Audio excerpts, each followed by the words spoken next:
안녕하세요. 포유환율연구소입니다. 며칠 전에 스와개미들이 뒤늦게 엔비디아 등에 불나방처럼 뛰어든다.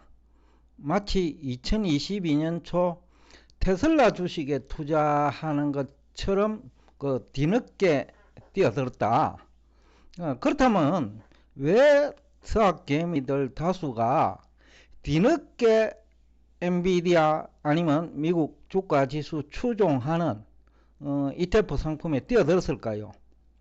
물론 사학 개미들이 자체적으로 판단한 것도 있겠지만 지금 유튜브 공간에서 활동하는 사람들의 주장이라 할까요? 견해도 크게 사학 개미들에게 영향을 주었다는 것이 포유 환율연구소 분석입니다. 제가 지난 30년을 돌이켜보면 전문가도 일반인처럼 돈에 대한 욕심은 굉장해요. 그렇기 때문에 오르면 오른다 하고 내리면 내린다고 하는지도 몰라요. 그런데 대부분의 경제 전문가, 정권 전문가 다수는 가장 자본주의 경제 활동에 필요한 돈에 대해서 잘 몰라요. 돈은 보면 눈이 새빨갛는데 돈이 무엇인지에 대해서 아는 사람 없다라는 거죠. 돈의 개념도 잘 모르고 그 증거가 가상화폐라는 말도 돈의 개념을 몰라서 가상자산을 가상화폐라고 한 거예요. 그 다음에 돈의 역할을 대부분 모른다. 경제학자들도 대부분 돈이 어떤 역할을 하는지 모른다는 생각이 많이 들거든요. 그리고 또 화폐 가치가 어떻게 결정되는지도 모르는 사람이 많다. 그 예로 물가가 큰 폭으로 오르면 화폐 가치가 떨어지는 건데 물가 상승 때문에 중앙은행이 기준금리 인상을 하면 화폐 가치가 올라간다는 얘기를 하는 사람이 많거든요. 교수들도 그런 사람이 많아요. 그러니까 그만큼 지금 우리 자산 시장에 전문가로 활동하는 사람이 더 큰 문제다. 사학개미들은 그분들의 유튜브 공간에서 정보를 얻어가지고 투자를 하거든요. 테슬라 2021년 말 또는 22년 초에 이구동성으로 전문가들이 테슬라 하면서 노래를 부르니까 사학개미들이 그때 많이 한 거거든요. 3프로TV 815머니에서 많은 전문가들이 나와갖고 테슬라가 마치 지상에서 가장 위대한 기업인 것처럼 얘기를 했단 말이죠. 그러니까 사학개미들이 그분들 얘기를 믿고 뛰어드는 거죠. 최근에 엔비디아도 마찬가지고 또 2022년 10월경에는 전문가들이 유튜브 공간에서 모두 다 안 된다고 하니까, 즉 미국 경제 망한다, 미국 달러 망한다 이렇게 하니까 미국 주식을 공매도를 하는 게 낫죠. 인버스 투자하는 게 낫다라는 거예요. 그래서 이제 다수 서학개미들이 영향을 받은 것이지 아마 서학개미들 자체 판단은 아닐 거라고 봐요. 근데 이제 우리가 여기서 심각한 거는 이제 전문가들인데 본인들이 모른다는 사실조차도 몰라요. 그 대표적인 집단이 경제학 교수 집단인 것 같다. 또 경제 및 정권 전문가로 활동하는 사람, 교수가 아니더라도 그런 분들도 98%는 자산 가격 결정 원리를 모른다는 것이 증명됐죠. 이거는 저 얘기가 아니고 지금 현재 가장 자산 시장에서 성공한 워런 버핏 경의 얘기단 말이죠. 그러니까 그분이 경력이 나이가 지금 90 가까이 됐으니까 경력이 50년 60년 경험을 보니 98%는 경제 전문가도 경제를 모르고 정권 전문가는 주식이나 채권을 모르더라는 얘기죠. 그러니까 그건 입증된 거다. 그것이 지난 3년간 포유 환율 연구소가 또 체험한 것도 동일해요. 동일한 경제학 교과서 이론, 경제 이론은 큰 차이가 없으니까요. 미국 교과서나 한국 교과서나 일본 교과서나 경제 이론은 큰 차이가 없어요. 근데 그 책을 보고 해석은 굉장히 차이가 나요. 98%는 다른 해석을 한다는 거죠. 2%만이 정확한 해석을 하고 있다. 우리가 흔히 알고 있는 그 뉴욕대죠. 루미니 교수가 그 대표적이죠. 2010년부터 2014년까지 4년에 걸쳐서 미국 경제 더블디 본다라고 했거든요. 근데 안 오는 거예요. 거의 10년 동안. 그런 전문가를 또 국내에서는 유능한 경제 전문가라고 소개를 해요. 또 2020년 10월경인데 그 연준 출신의 그 하버드대 경제학 교수죠.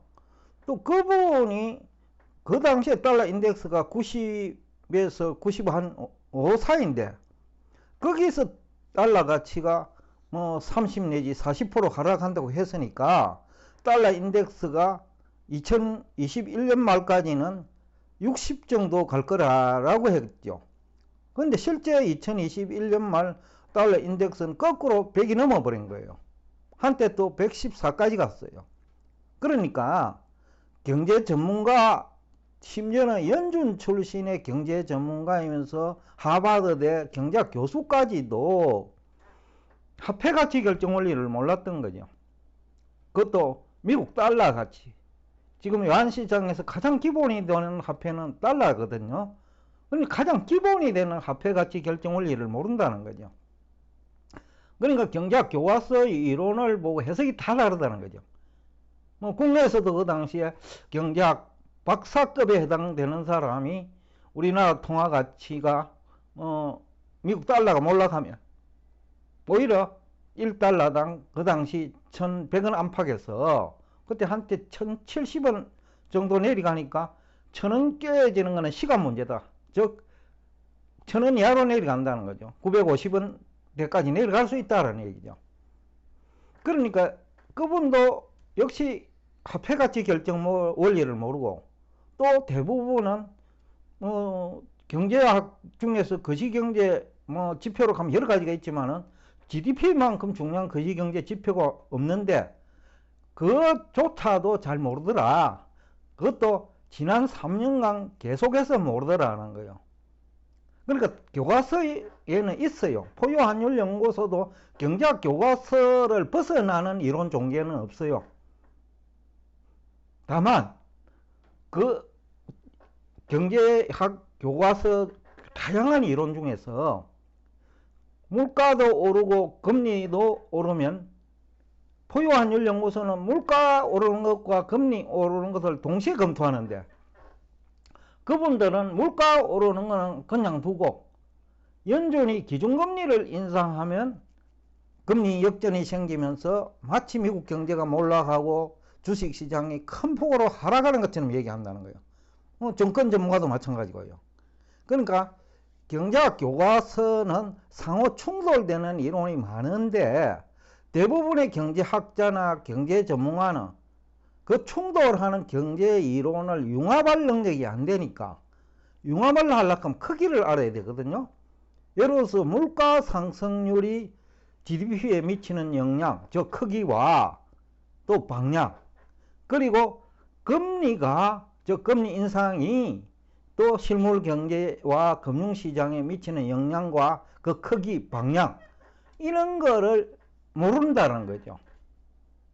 그러니까 이 실물 경제가 기준금리만 인상하면 망가지는 것처럼 또 장단기 금리 역전만 일어나면 과거 그랬던 것처럼 과거에 오일 쇼크 때문에 기준금리 역전이 일어나고 오일 쇼크 때문에 미국 경제가 망가지고 세계 경제가 망가진 것을 마치 기준금리 인상 때문에 경제 위기가 오고 금융시장이 충격을 받은 것처럼 얘기한다는 거예요.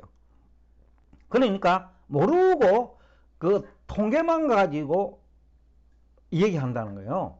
즉 그 GDP 결정 원리도 모르고 주가 결정 원리도 모르고 금리 결정 원리도 모른다는 거예요. 금리 결정 원리를 모른다는 것은 지난 뭐 한 2년 이상 기준금리 미국 연준이 2023년 뭐 상반기에는 인하할 거다. 또 아니면 하반기에는 인하할 거다. 또 2023년 초에는 미국 경제가 확실히 무너질 거다. 뭐 그런 논리를 전개했단 말이죠. 그런데 똑같은 경제학 교과서 책을 보고 또 주식시장에서 3년 이상 투자분석 팀장으로 그 근무한 경력이 있는 포유환율연구소는 정반대 의견을 제시하거든요. 최근에도 마찬가지죠. GDP에 대해서 미국 GDP, 뭐 한국 GDP에도 마찬가지일 거예요. 제가 한국 GDP는 의도적으로 지금 얘기를 안 해요. 좀 부정적인 요소가 많기 때문에 의도적으로 얘기 안 하고 있을 뿐이고, 미국 경제는 아무 문제가 없는 것을 지난 3년 동안 마치 엄청난 문제가 있는 것처럼 대공황 이후 가장 큰 위기가 올 거라는 식으로 얘기를 많이 했던 거죠. 그러면서 2022년 10월에는 주가가 20% 이상 빠지는데 거기서 또 나스닥은 20% 이상 빠질 거라는 얘기를 했는데, 실은 그때부터 나스닥 지수가 오르기 시작한 거예요. 또 S&P 500 지수도 그때부터 회복되기 시작했고, 또 기준금리 역전 현상이 장기간 지속되고 심화됨에도 불구하고 미국 경제 충격은 거의 없는 거예요. 그러니까 똑같은 경제학 교과서를 보고 해석이 다르다. 결국 이거는 경제에 대한 이해가 부족하다. 아니면 화폐에 대한 이해가 부족하다. 아니면 물가와 금리 상관관계 및 실물경제 금융시장에 미치는 분석 능력이 턱없이 부족하다. 그런 얘기밖에 안 되는 거죠. 또 하나는 과거 이제 계속해서 본인들이 틀리니까 전문가도 이제는 기술적 분석을 해요. 경제학자도 막 기술적 분석 자료를 가지고 나와가지고 과거에 이랬다. 그러니까 앞으로도 그럴 것이다. 이런 거예요. 그러니까 이게 경제적 분석은 경제학자도 안 되고 경제 전문가도 안 된다. 오로지 잘 모르니까 기술적 분석에 기초하고 있다. 그 대표적으로 2021년 3월 그때 이제 주가가 꺾이니까 미국 경제가 이제 위험하다. 10월에도 대공황 얘기를 하면서 그 출발점은 미국이 될 것이다. 그런 얘기 많이 했거든요. 포유환율연구소가 3월부터 10월까지 그렇지 않다. 오히려 그 당시 중국이 좋다고 하는데 중국이 문제다. 그런 얘기를 했는데 지금에 와서는 경제 전문가 다수가 이구동성으로 중국이 큰 문제가 있는 것처럼 뒤늦게 얘기한다. 그러니까 자산시장에 필요한 정보는 아니라는 거죠. 뒷북 치는 정보다. 그러니까 중국이 한참 망가지고 나니까 중국 망한다. 그건 누구나 할 수 있는 거예요. 전문가가 아니라도 할 수 있고, 차트 한 3개월만 하면 되니까 고등학생도 할 수 있는 얘기고 중학생도 할 수 있는 얘기예요. 그만큼 이제 그 전문가들도 경제적 분석 능력은 없고 오로지 기술적 분석에 기초하고 있다. 그게 지난 3년 동안 뭐 여러 차례 있었던 거예요. 여기 빨간 글씨로 뭐 아열한 것만 하더라도 그 외에도 많이 있을 건데 2021년 3월, 10월 또 2022년 9월, 10월 2023년 초 실리콘밸리 사태 당시, 그리고 또 테슬라, 엔비디아 전망 실패, 그 다음에 2023년 10월부터 그 2024년 2월까지 미국 증시와 외환시장, 특히 2024년 초 환율 전망을 어저께 시간이 있어가지고 제가 찾아봤어요. 그 유튜브 공간에서 유명하다고 알려진 사람은 하나같이 그 우리 원달러 환율이 2000년대 1200원 초반까지 간다. 2000원이 아니고요. 1200원 초반까지 간다고 얘기를 했어요. 그때부터 계속 그 환율이 올랐고, 그 당시 그 1300원대에 있었거든요. 근데 일시적으로 내리는 것을 두고 그 1200원 초반까지 간다. 그런 얘기를 했단 말이죠. 그러니까 환율 결정 원리를 모른다는 거는 화폐 가치 결정 원리를 모른다는 얘기하고 똑같아요. 왜냐하면 환율이라는 것이 화폐와 화폐 가치의 교환 비율이거든요. 그러니까 화폐 가치, 예를 들어서 미국 달러 아니면 한국 원화 두 개 다 모른다는 얘기예요. 두 개 중에 한 개만 제대로 알아도 그렇게 크게 틀리지는 않아요. 두 개 다 모르니까 크게 틀리는 거예요. 달러 가치 결정 원리도 모르고 원화 가치 결정 원리 둘 다 모르니까 거꾸로 간다는 거죠. 두 개 중에 한 개만 틀리면 보합권에서 조금 틀리는 정도라 말이죠. 그런데 달러 가치 결정 원리 모르고 원화 가치 결정 원리 모르면 막 거꾸로 가버리는 거예요. 그 거꾸로 가는 것도 10% 이상 거꾸로 가는 거예요. 환율 변동폭이 연간 10% 정도인데, 근데 거꾸로 간 그 정도가 10%가 돼버린 거예요. 그런데 매출액 마진율은 수출업체, 수입업체 모두 4% 안팎이거든요. 그러니까 이게 화폐가치 결정 원리를 모르는 이런 문제가 생기는 거예요.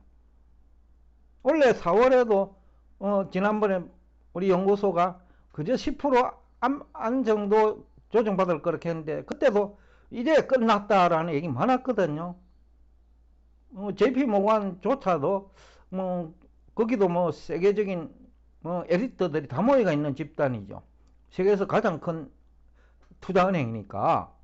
그럼에도 불구하고 CEO도 그렇고 거기서 나오는 보고서도 보면 잘 모르고 있다는 것을 알 수 있거든요.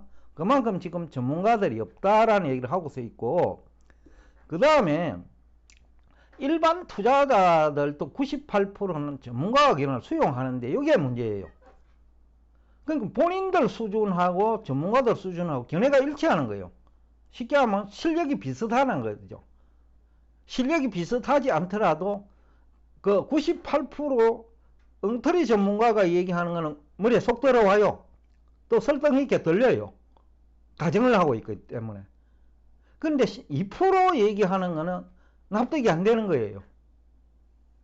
그래서 포유환율연구소 구독자가 작은 이유 중에 하나도 좀 어렵거든요. 또 98% 전문가하고 의견이 다르거든요. 그러니까 이 구독자가 늘지 않는 거예요. 제대로 된 정보를 주고 있음에도 불구하고. 특히 외환시장은 지난 10년 동안 포유환율연구소만큼 10년이 넘어요. 이 30년 동안 포유환율연구소만큼 그 분기점 환율, 변곡점 환율을 제대로 접해낸 집단은 대한민국도 없고 외국에도 거의 없어요.